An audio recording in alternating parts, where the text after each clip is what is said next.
कैसे सफाई हो, अंदर का कैसे आप ठीक रखें।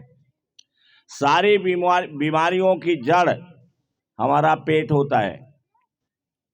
हमारा पेट होता है सभी बीमारियों के लिए, और यहाँ तक कि विचारों को भी प्रभावित करता है। अगर हम बीमार रहते हैं तो हमारे विचार भी निगेटिव तमाम आते रहते हैं। इसलिए हमें जिसको बताया आपको गट हेल्थ, अब गट माने तो समझ गए हैं, जरा एक्शन करके जया बताएंगे गट माने क्या होता है। एक्शन करके तरफ बाएं साइड,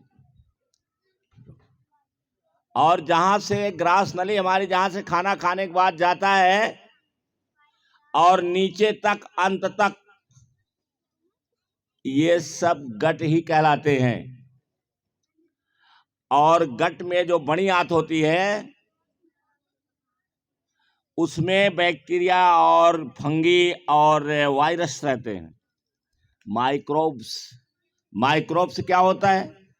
जो दिखाई नहीं पड़ता है। ध्यान से आदित्य, बचपन से बता रहे हैं कि नहीं बता रहे? बोलो, घर में कोई बताता है? घर वालों को जानकारी कोई है? बोलो, नहीं है ना? अनमोल बताओ, नहीं है ना? तो इसलिए हम जान नहीं पाते, बड़े हो जाते हैं। और इसके बाद जब हमारा गट खराब होता है, अनहेल्दी होता है, स्वस्थ नहीं रहता है, तो समस्याएं खड़ी हो जाती हैं। देखो 8 साइन है, जिसमें 4 मैंने लिख दिया है, 4 अगले टर्न पर लिखूंगा। सृष्टि देख रही हो ना? दिखाई पड़ रहा ना? नोट कर लिया ना? जैसे आप अनहेल्दी गट है ये, तो कितनी चीजें आपको साइन है, निशान है, पहचान जाइए कि अब हमारा गट साथ नहीं दे रहा है। और इसको स्वस्थ रखने के लिए हमें क्या खाना चाहिए, क्या नहीं खाना चाहिए, ये जरूरी है। अगर आपको ऊंचाई पर जाना है, मेडिकल में जाना है, इंजीनियरिंग में जाना है, IITN बनना है, आपको IAS बनना है, SDM बनना है, जज बनना है, मुंसफ बनना है, तो सबसे जरूरी है कि आप स्वस्थ रहिए। अगर बीमार पड़ोगे तो नहीं बन पाओगे, तब मुश्किल है। आपकी मेमोरी छीन हो जाएगी, कमजोर हो जाएगी, आपका स्वास्थ्य ठीक नहीं रहेगा, थोड़ी देर पढ़ोगे थक जाओगे। तो इसलिए समझ में बात आ रही है ना? छोटे छोटे बच्चे, आप लोग जानिए इसको, और घर में भी बताया करो। सोनाक्षी कहाँ है? घर में किया करो, अपने मम्मी से चर्चा किया करो, और लोगों से भी चर्चा किया करो, ताकि और लोग जाने इसके बारे में। तो देखिए, अगर हमारा अनहेल्दी गट है, और हमारे गट में 3 चीजें मुख्य रूप से पाई जाती हैं। पहला तो बैक्टीरिया पाया जाता है, छोटा सूक्ष्म बैक्टीरिया, जो नंगी आंख से दिखाई नहीं पड़ता है, माइक्रोस्कोप लगाना पड़ता है। दूसरी चीज उनमें फंगी रहते हैं, फंगस, फंगी। और तीसरा चीज है वायरस, वायरस रहता है हमारे पेट के अंदर। और कितने रहते हैं? 39 ट्रिलियंस, 39। अब देखो 39 तो कोई एकदम गिनते गिनते भी उब गया होगा भाई, जैसे माइक्रोस्कोप लगा के देख रहे हैं, तो गिनते गिनते गिनते भी बेचारे थक जाएंगे ना। तो लगभग 39 trillion. Trillion, what is trillion? Trillion क्या है? खरबों। उसको ये कहो, सैकड़ों नहीं, हजारों नहीं, लाखों नहीं, करोड़ों नहीं, अरबों नहीं, बल्कि खरबों। खरबों हमारे अंदर पाए जाते हैं, और ये झुंड बना के रहते हैं। ये झुंड बना के रहते हैं। जो हमारे फायदे वाली बैक्टीरिया है उसका अलग झुंड रहता है, जो नुकसान वाला है उसका अलग झुंड रहता है। जब उसको देखोगे, टीवी पर देखोगे, आप देखोगे जब उसे, तो जैसे प्लेट पर थोड़ा थोड़ा सा कोई चीज रख दो, दाने दाने अलग अलग, वैसे वो दिखाई पड़ता है। जिसको कहा जाता है माइक्रोबायोम। देखो नाम दिया गया है, कितना धन्यवाद बोलो उन वैज्ञानिकों के लिए जिन्होंने ये सब खोज डाला है। Thank you, thank you, thank you, thank you, thank you, thank you. अब आप कल्पना करिए, आप भी ऐसे वैज्ञानिक बन जाना है। उन्होंने खोज रखा है, रात दिन उसी में लगे रहते हैं। ये बेचारे खाते पीते भी नहीं हैं, इतना उसी में डूबे रहते हैं कि खाते पीते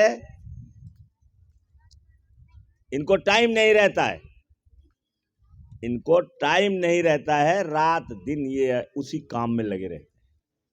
बोलो कैसे आदमी है? और आप क्या करते हो? आप बैग फेंके और घूमना शुरू कर दिए, टहलना शुरू कर दिए, गंदे लड़कों के साथ चल दिए, तो आपको कहाँ से आएगा? इसलिए जरूरी है कि आप गंदे लोगों के साथ तो बिल्कुल मत रहो। गंदे माने जो कपड़ा लत्ता से गंदे नहीं है, जो गंदे विचार से है, जो पढ़ते नहीं हैं, लिखते नहीं, अनावश्यक बातें करते हैं, ऐसे लोगों की संगत से तुरंत दूर हो जाना चाहिए।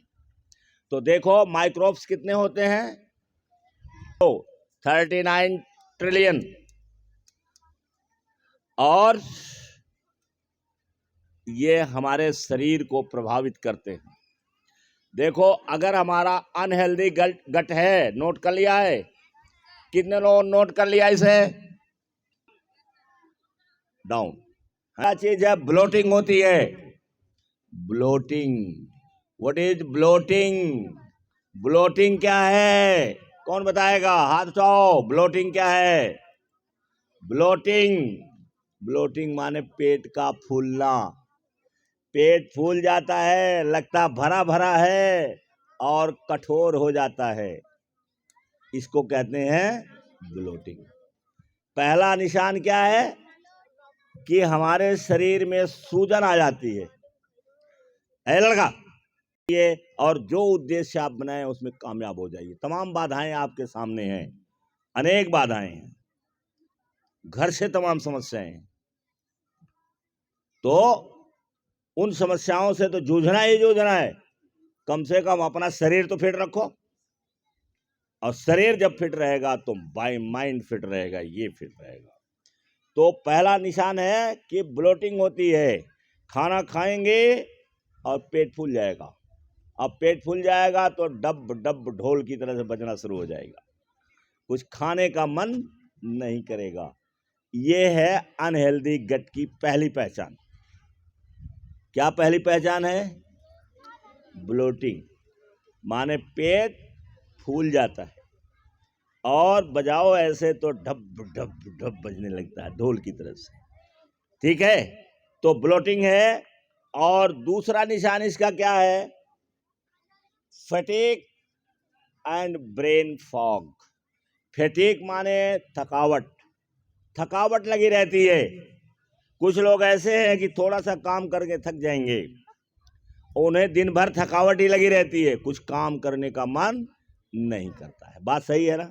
देखा होगा गाँवों में कुछ लोग होते हैं, महिलाएं होती हैं, या कोई पुरुष भी हो सकता है, कहता है यार दिन भर लगता है जैसे थका थका रहते हैं, हमेशा सोने का मन करता है, लेट जाते हैं, कुछ काम नहीं करते हैं।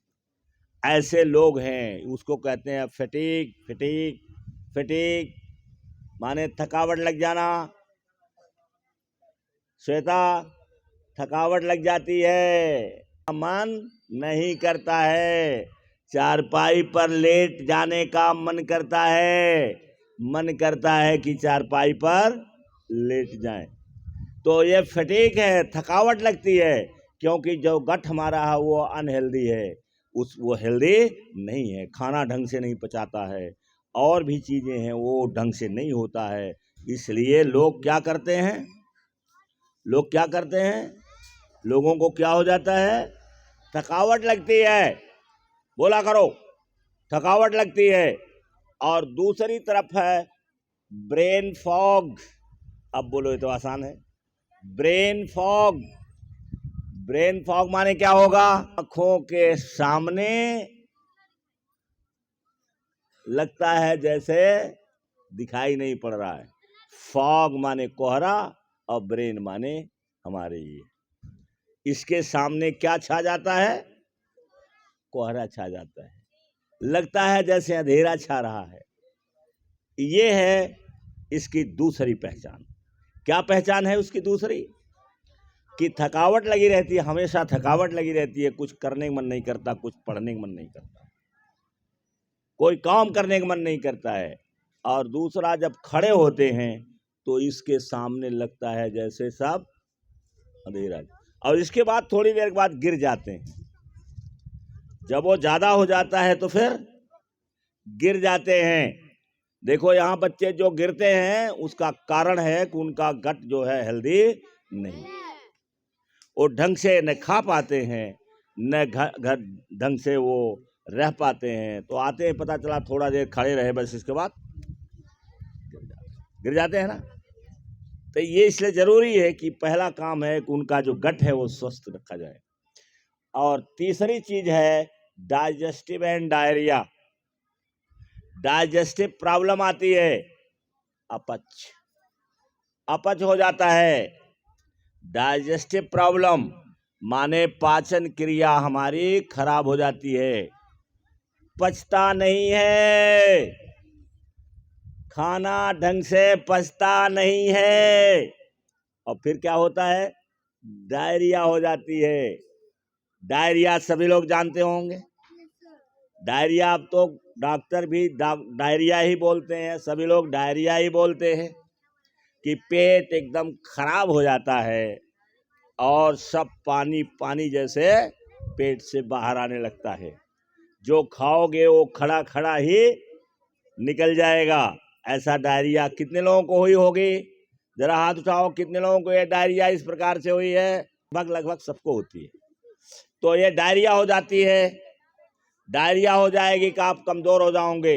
अगर एक दिन डायरिया आपको हो गई, 5-7 दिन आपको पेचिस पड़ गई, 5-7 बार पेचिस पड़ गई, तो शाम तक उठने की हिम्मत नहीं होती। ये देखा होगा ना कि जिस दिन डायरिया हो गई और डायरिया होने के बाद पेचिस हो गई, पेचिस पड़ गई, तो शाम तक उठने की हिम्मत नहीं रहती। और उल्टी अगर 5-7 बार हो गई तो भी उठने की हिम्मत नहीं रहती। तो देखा नहीं, ये आगे है एसिडिटी एंड गैस। हमारे पेट में एसिड बढ़ जाता है। एसिड जैसे खट्टा खट्टा सब हो जाता है और इसके बाद पेट में गैस भर जाती है, उससे भी पेट फूलता है। तो ये 4 लक्षण हैं। चारों लक्षण को याद रखना और इसमें ध्यान रखना कि हमारे गट जो हेल्थ है ये बहुत ही स्वस्थ रहना चाहिए। अब इसके बाद जब ये खत्म हो जाएगा, ये निशान, ये सिम्टम, ये जो साइन है, निशान है, ये खत्म हो जाएगा, तो आपको बताएंगे क्या खाना है, क्या नहीं खाना है, किस चीज में क्या रहता है, उसे खाना चाहिए कि नहीं खाना चाहिए। तो ये आगे चल करके आपको हर टर्न पर बताते रहेंगे। तो थैंक यू वेरी मच।